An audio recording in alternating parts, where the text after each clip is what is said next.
Hello, welcome. तर आजच्या लेक्चरमध्ये आपण बघणार आहे फ्री फॉल. नावच सांगते फ्री फॉल. फॉल म्हणजे खाली पडणे, फ्री म्हणजे फ्रीली खाली पडणे. तर जेव्हा आपण फ्री फॉलची गोष्ट करतो, फ्री फॉल म्हणजे काय होते? Falling under influence of gravity. Falling under influence of gravity. ग्रॅव्हिटीचा इन्फ्लुएन्स म्हणजे काय की फक्त त्याच्यावर कुठला फोर्स लागणार आहे? ग्रॅव्हिटेशनल फोर्स लागणार आहे. ठीक आहे. आता याच्यातलं इक्वेशन काढायचे. समजा इथून बॉल होता ए, इथे पहिले बॉल पकडून ठेवला होता. ठीक आहे, स्टार्टिंगला इनिशियली. नंतर बॉलला आपण रिलीज केलं. तर जेव्हा रिलीज केलं होतं ते काय होणार? थोडीशी स्पीड पकडणार. आता स्पीड किती पकडणार आपल्याला माहीत नाही. ठीक आहे, समजा. पण याच्यावर प्रत्येक वेळेस कोणता फोर्स ॲड करणार आहे? Gravitational force. आणि ग्रॅव्हिटेशनल फोर्स जर ॲड करणार असेल तर कुठलं ॲक्सलरेशन राहते? Acceleration due to gravity. आता समजा हा ए पॉईंटपासून बी पॉईंटवर आला. किती डिस्टन्स ट्रॅव्हल केला त्याने? एक्स डिस्टन्स ट्रॅव्हल केलेला आहे. ठीक आहे. किती हाईटवर होता? ओरिजिनली एचवर होता. वरून खाली येतं आता एक्स कमी झाला, म्हणजे आता किती बाकी राहिला? X minus H. ठीक आहे. ओके. तर या पॉईंटवर पोहोचल्यावर समजा याची वेलॉसिटी आहे, समजून घेऊ आपण काय पकडतो त्याची वेलॉसिटी? बी पॉईंटवरची velocity at point B. Initially velocity काय होणार? Velocity at point A. आणि जेव्हा तो ग्राउंडला टच करणार तेव्हा वेलॉसिटी त्याची आहे वेलॉसिटी ॲट पॉईंट सी. आता हा ॲक्च्युअल बॉल आहे. समजा असा पडत आहे खाली इथपर्यंत स्पीडमध्ये आला. इथे आपण मेजर केलं किती वेलॉसिटी आहे. आता परत मग तो खाली पडला आणि इथे जाऊन तो कशाला टच झाला? या ग्राउंडला टच झाला. ठीक आहे. चला आता आपण काय करू? ची डिफरंट कंडिशनसाठी वेलॉसिटी आणि एनर्जी काढू. ठीक आहे. तर फ्री फॉल समजलं. फ्री फॉल सिम्पली काय की ग्रॅव्हिटीच्या इन्फ्लुएन्समध्ये किंवा ग्रॅव्हिटेशनल फोर्समध्ये बॉल आपोआप खाली पडत आहे. आता तुला कंडिशन बघू. फर्स्ट कंडिशनसाठी कंडिशन, ठीक आहे, ॲट पॉईंट ए. आता कुठल्या पॉईंटची गोष्ट सुरू आहे? पहिल्या पॉईंट एची. आता पहिल्या पॉईंटमध्ये ॲट पॉईंट ए कोणती एनर्जी आहे? इथे कुठली आहे? एक तर आपला बॉल ग्राउंडपासून एच हाईटवर आहे. ग्राउंडपासून एच हाईटवर म्हणजे स्टार्टिंगला आपल्याला बॉल सी पॉईंटपासून आधी ए पॉईंटवर घेऊन जावं लागला. तर जेव्हा आपण ग्रॅव्हिटीच्या अगेन्स्टमध्ये मूव्ह करतो तर कुठली एनर्जी जमा होते? Gravitational potential energy. So at point A total energy किती असणार त्याच्यामध्ये? आपण सगळं जनरल घेऊ. सो टोटल एनर्जी किती असणार आहे कुठल्या बॉलमध्ये? टोटल एनर्जी एक तर असेल कायनेटिक एनर्जी असू शकते किंवा पोटेन्शियल एनर्जी. आता बघा कायनेटिक एनर्जी किती असणार या ठिकाणी पॉईंट एवर? फॉर्म्युला आपल्याला माहीत आहे, half M V at point A square. बरोबर. बॉलचा मास आहे एम. तर सांगायची गरज नाही. Let the mass of ball is L. इथे लिहितो मास किती आहे? एम. कशाचा? बॉलचा मास एम आहे. ओके. आता बघा half M V A square. आता स्टार्टिंगला बॉल मूव्ह करताय का? नाही. तर हा बॉल कसा आहे? इथे रेस्टमध्ये. ना आपण इक्वेशन ऑफ मोशनमध्ये बघितलं आहे, जेव्हा कधी कुठलाही ऑब्जेक्ट रेस्टमध्ये असते त्याची वेलॉसिटी किती असते? 0. वेलॉसिटी किती आहे त्याची? 0. सो कायनेटिक एनर्जी किती झाली बघा आपली? So kinetic energy is equals to half mass M V एची व्हॅल्यू किती आहे? 0. 0चा स्क्वेअर. कुठल्याही नंबरनं 0नं मल्टिप्लाय केलं तर आन्सर किती येते? हे 0 येते. सो देअरफॉर कायनेटिक एनर्जी किती आहे इथे? कायनेटिक एनर्जी आहे 0. आता आपण सॉल्व करू पोटेन्शियल एनर्जीसाठी. तर पोटेन्शियल एनर्जी कशाविषयी राहते? फक्त हाईटविषयी. स्टेट कोणत्या स्टेटवर आहे तो? ग्राउंडपासून या एच हाईटच्या वर त्याला नेऊन ठेवला आपण. तर तेवढी त्याची काय असणार आहे? Potential energy. तर पोटेन्शियल एनर्जी काय झालं? एम जी आणि कॅपिटल एच. याच्या व्यतिरिक्त काही आहे का? काहीच नाही. सो देअरफॉर टोटल एनर्जी किती आहे? Kinetic plus potential. So 0 plus potential energy किती आहे? 0 plus M G H capital. ठीक आहे. याचा अर्थ काय झाला की at point A total energy काय असते? फक्त एम जी एच, किंवा आपण काय म्हणू शकतो फक्त इथे काय असते? Potential energy. का बरं? कारण की या बॉलला काही मुवमेंट नाही आहे. तो फक्त वरती त्या पॉईंटवर जाऊन थांबलेला आहे. सो ॲट पॉईंट, कुठला पॉईंट? ए पॉईंटवर फक्त आपल्याकडे काय आहे? Potential energy. त्याचं इक्वेशन किती आहे? M G H. एकदम सिम्पलची कन्सेप्ट आहे. ठीक आहे. आता आपण सेकंड कंडिशन बघू. समजा तो बॉल ए पॉईंटपासून, आता सेकंड कंडिशन नंबर 2, ठीक आहे, ॲट पॉईंट बी. आता ॲट पॉईंट बी, जर पॉईंट बीवर त्याला यायचं असेल तर काय करावं लागेल, त्याला बॉलला खाली मूव्ह करावं लागेल. ॲट पॉईंट बी, हा बॉल इथून ट्रॅव्हल केला ॲट पॉईंट बी, जर या पॉईंटवरून बी ट्रॅव्हल केला, इथून आला इथपर्यंत, किती डिस्टन्स ट्रॅव्हल केलं त्याने, एक्स ट्रॅव्हल केलं. तर कायनेटिक एनर्जीला आपल्याला काय पाहिजे असते, वेलॉसिटी पाहिजे. आपल्याला डिस्टन्स माहीत आहे, ॲक्सलरेशन माहीत आहे, तर आपण काय काढू शकतो, वेलॉसिटी काढू शकतो. सो देअरफॉर आता आपण काढू. सो परत तेच फॉर्म्युला आपला जनरल एकच राहणार. काय general formula, total energy of a ball at any point is kinetic energy plus potential energy. आता कायनेटिक एनर्जीसाठी आपल्याला काय पाहिजे असते, वेलॉसिटी. तिथे साईडला मी वेलॉसिटी काढतो. So therefore if ball if ball travelled, किती ट्रॅव्हल केला, एक्स डिस्टन्स है ना, एक्स डिस्टन्स ट्रॅव्हल केलं त्याने. तर एक्स डिस्टन्स ट्रॅव्हल केलं असेल ॲट ॲक्सेलरेशन किती होतं त्याचं, ॲट ॲक्सेलरेशन इक्वल्स टू जी. का बरं जी होतं, कारण की तो ग्रॅव्हिटीमध्ये खाली पडत आहे. सो देअरफॉर आपल्याला काय पाहिजे, वेलॉसिटी. कुठला फॉर्म्युला अप्लाय करणार आहे, वेलॉसिटी माहीत आहे, इनिशियल 0 आहे, डिस्टन्स माहीत आहे आणि ॲक्सेलरेशन माहीत आहे. सो व्ही, याच्यात कुठे टी आला काय, टाईम नाही आला, तो टाईमची वेलॉसिटी, टाईमचं इक्वेशन सोडून द्यायचं.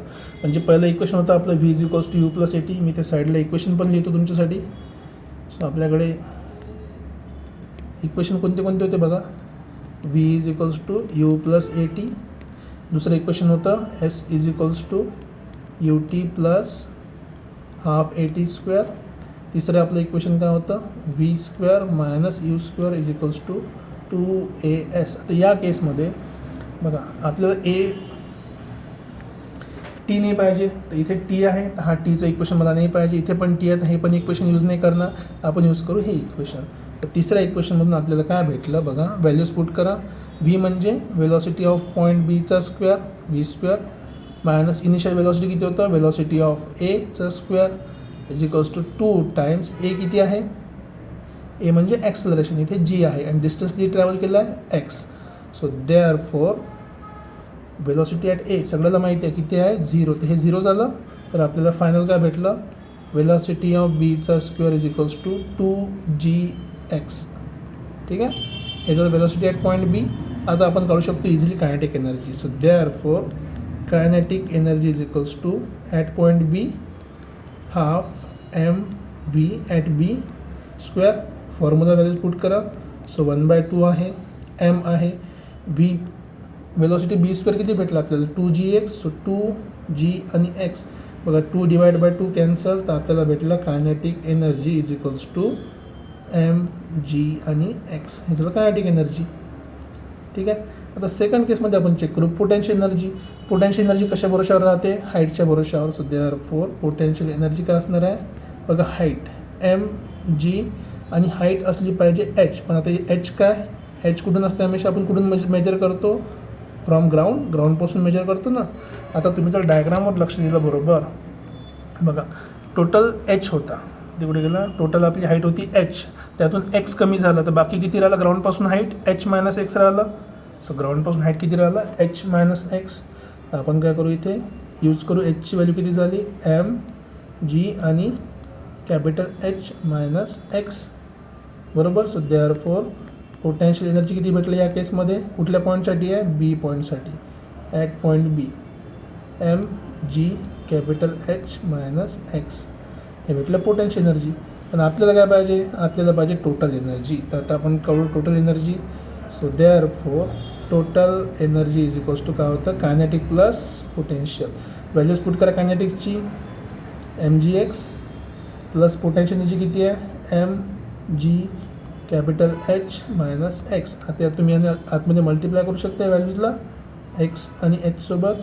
जेव्हा तुम्ही मल्टिप्लाय करणार तुम्हाला सिम्पली भेटणार total energy is equals to mgx plus हा mg इंटू कॅपिटल H आणि मायनस mg आणि x. बघा दोन्ही व्हॅल्यू कशा आहे, सिमिलर आहे. जेव्हा सारख्या व्हॅल्यूमधून सारखी व्हॅल्यू आपण मायनस करतो तर काय होते, 0. जसं 5मधून 5 गेले तर 0, 10मधून 10 गेले तर 0. हे काय झालं, 0. सो फायनली आपल्याला काय भेटलं, therefore total energy at point B किती आहे परत, mgh. हे झालं आपलं total energy at point B, काही प्रॉब्लेम नाही. Okay, total energy at B भेटलं. आता हे असंच लॉजिक जर आपण समजा सी पॉईंटसाठी लावलं, so let's say number 3 at point C, at point C. ठीक आहे. आता ॲट पॉईंट सी तुमची हाईट किती आहे ग्राउंडपासून 0, कारण की तुम्ही ग्राउंडला टच केलं आहे डायरेक्ट. आता वेलॉसिटी किती असणार आहे माहीत नाही आपल्याला, तर वेलॉसिटी आपण काढू. टोटल डिस्टन्स किती ट्रॅव्हल केला आहे पूर्ण बघा, या बॉलने एपासून सीपर्यंत डिस्टन्स ट्रॅव्हल केला आहे. किती केला आहे पूर्ण एच डिस्टन्स ट्रॅव्हल केलेला आहे. तर आपण तो यूज करू फॉर्म्युला. आपल्याकडे परत वरच्याच व्हॅल्यू सगळे आपल्याकडे आहे. सो देअरफॉर ते काढू आपण. Velocity at point C, velocity at point C काढायची आपल्याला. माहीत आहे का? नाही माहिती. वेलॉसिटी ऑफ ए माहिती आहे, हो किती आहे 0. ॲक्सलरेशन माहीत आहे किती आहे, जीच्या बरोबर आहे. आणि किती डिस्टन्स ट्रॅव्हल केलं त्याने, कॅपिटल एच ट्रॅव्हल केलं आहे. तर परत वेलॉसिटी माहीत आहे, डिस्टन्स माहीत आहे, टाईमशी काही घेणं देणं नाही. तर आपण सेकंड इक्वेशन सोडून द्यायचं, परत फॉर्म्युला यूज करू व्ही सी स्क्वेअर, कारण की फायनल वेलॉसिटी आहे V A square my is equals to 2 acceleration म्हणजे जी, एस म्हणजे किती आहे H. So acceleration of A किती होतं वेलॉसिटीचे, ए 0, ऑलरेडी व्हॅल्यू पुट केली आहे आपण. So therefore V C square is equals to 2gh. आता फॉर्म्युला पुट करा तुम्ही परत. So total energy is equals to kinetic energy plus potential energy. Values put जर केली तर एकदम सिम्पल आहे बघा. Kinetic energy is equals to at point C, so half M सीचा स्क्वेअर. ठीक आहे. आणि पोटेन्शियल एनर्जी नंतर काढू आपण. ठीक आहे. Kinetic energy at point C is equals to half असाच आहे, एम तसाच आहे. सी स्क्वेअर किती भेटला 2g आणि एच, सो 2 2 कॅन्सल. फायनली काय भेटलं आपल्याला, kinetic energy is equals to M G आणि कॅपिटल एच. ठीक आहे. हे भेटलं फायनल कायनेटिक एनर्जी. आता सेम लॉजिक तुम्ही अप्लाय करा पोटेन्शियलसाठी. पोटेन्शियलसाठी काय होतं परत, potential energy is at point C is equals to M G आणि एच. एच म्हणजे हाईट. इथे हाईट किती होती 0, का बरं आपण कुठे आहे ऑन द ग्राउंड. आपण सध्या ग्राउंडवर आहे. ग्राउंडच्या वर आहे का काही, ग्राउंडच्या वरच नाही आहे. जर ग्राउंडवरच असेल तर हाईट किती राहणार आहे 0. तर आपल्याला भेटला एम जी इंटू 0. कुठल्याही नंबरनं 0नं मल्टिप्लाय केलं तर आन्सर काय होणार आहे 0. म्हणजे आपल्याला काय भेटलं, पोटेन्शियल एनर्जी इक्वल्स टू 0. तर फायनली टोटल एनर्जी बघा दोघांची addition. So therefore total energy is equals to काय भेटलं, कायनेटिक प्लस पोटेन्शियल. कायनेटिक किती आहे एम जी एच आणि पोटेन्शियल किती आहे 0. 0 ॲड करा किंवा नका करू, आन्सर करा ते सेम राहते. आता जर तुम्ही तिन्ही पॉईंटला कम्पेअर कराल बघा, हा आपल्या तिसऱ्या पॉईंटसाठी आहे. So point number 3, this is point number 3. ठीक आहे. हा आपला आहे पॉईंट नंबर 2, मतलब C B point. Total energy at point C. आणि हा आपला आहे पॉईंट नंबर ए. इथे पण बघा काय भेटलं तुम्हाला, पॉईंट नंबर 1, सॉरी हा पॉईंट नंबर ए म्हणजे पहिला. इथे पण टोटल एनर्जी किती आहे एम जी एच आहे. ठीक आहे. दुसऱ्या पॉईंटवर बघा टोटल एनर्जी किती आहे एम जी एच आहे. आणि तिसऱ्या पॉईंटवर पण टोटल एनर्जी किती आहे एम जी एच. म्हणजे तुम्ही जर बॉल कुठेही फ्री फॉलमध्ये मूव्ह करा किंवा कसाही मूव्ह करा, हमेशा टोटल एनर्जी काय राहते सेम राहते. ठीक आहे. इथे आपल्याला काय भेटलं फक्त कायनेटिक एनर्जी. बी पॉईंटवर आपल्याला काय भेटलं होतं, कायनेटिक पण भेटली होती आणि पोटेन्शियल पण भेटली. ए पॉईंटवर फक्त काय होती पोटेन्शियल. कन्सेप्ट एकदम सिम्पल आहे. एखादी बॉडी मोशनमध्ये आहे तर कायनेटिक एनर्जी असणार आहे, एखाद्या स्टेटवर असेल तर तिला पोटेन्शियल असणार आहे, जर दोन्ही गोष्टी असेल तर दोन्ही असणार आहे. तर या इक्वेशन आपण काय ठरवू शकतो बघा, एकदम इझी गोष्ट ठरवू शकतो. काय ठरवू शकतो बघा, हा पॉईंट मी इथे लिहितो. That is total energy of कशाचा, फ्री फॉलिंग ऑब्जेक्ट. फ्री पडताना खाली तो. सो फ्री फॉलिंग ऑब्जेक्ट कुठल्या पॉईंटवर, कारण की एक्सची व्हॅल्यू माहीत नाही, तर कुठल्याही पॉईंट राहू शकते. At any point, at any point is M G आणि एच. एम सगळ्याला माहीत आहे mass of the ball, G म्हणजे ग्रॅव्हिटी, एच म्हणजे जिथून बॉल आपण खाली ड्रॉप केला आहे. हे झालं total energy of free falling object at any point. ठीक आहे. एकदम सिम्पल आहे, काही प्रॉब्लेम नाही. यालाच आपण काय म्हणतो, conservation of energy. This is also called as, this is also conservation of एनर्जीचा law. This is conservation of energy. का बरं कन्झर्वेशन ऑफ एनर्जी म्हटलं आपण? कारण की इथे काय झालं, no loss of energy. No loss of energy. परत तुम्ही म्हणाल की नो लॉस ऑफ एनर्जी का बरं म्हटलं sir? Because total energy at point is same as total energy at point B is same as total energy at point C. ते किती होती? mg आणि hच्या बरोबर. सो टोटल एनर्जी कुठेही चेंज झाली नाही. जेवढी एनर्जी ट्रॅव्हलिंगमध्ये खर्च झाली सगळी काय झाली, कन्वर्ट झाली वेलॉसिटीमध्ये, किंवा टोटल एनर्जी जेवढी होती तेवढीच राहिली. म्हणून आपण काय म्हणतो, हे कन्झर्वेशन ऑफ एनर्जी आहे. इथे तुम्ही आणखी पण एक गोष्ट म्हणू शकता की जी एनर्जी एमध्ये होती स्टार्टिंगला आणि शेवटी जी एनर्जी होती सीमध्ये, तर एमध्ये कुठली एनर्जी होती? Total energy at a is potential energy. बरोबर, पोटेन्शियल एनर्जी होती स्टार्टिंगला. आणि नंतर ते किती होतं? mgh. आणि शेवटी तुम्हाला काय भेटलं होतं? Total energy at point C काय होता? पूर्णच्या पूर्ण कायनेटिक एनर्जी होती. तिथे कुठेही पोटेन्शियल एनर्जी नव्हती. का बरं? कारण की हाईटच नव्हती काही. हाईट नव्हती म्हणजे काय राहिली? फक्त वेलॉसिटी. वेलॉसिटी म्हणजे कायनेटिक एनर्जी. ते पण किती झाली परत? mgh. याचा अर्थ काय झालं की एनर्जी कन्वर्टेड कुठून कुठपर्यंत? पोटेन्शियलपासून कायनेटिकपर्यंत. सो एनर्जी कन्वर्जन पॉसिबल आहे. Okay, no problem. आता आधी जे आपण सॉल्व केलं त्यात फक्त एक छोटासा पॉईंट आपण ॲड करू. Let's say velocity of ball, velocity of ball, बरं हे velocity ball at any point during free fall. During free fall, जेव्हा फ्री फॉलमध्ये बॉल पडत असते तर कुठल्याही एका पॉईंटवर वेलॉसिटी काढण्यासाठी कुठल्याही पॉईंटवर वेलॉसिटी किती असणार, आता हे तुमचं काम असेल जे आपण नेक्स्ट लेक्चरमध्ये सॉल्व करूया. ठीक आहे. तर जर तुम्हाला फ्री फॉलचा कन्सेप्ट समजला असेल तर लाईक करा, शेअर करा, सबस्क्राईब करा.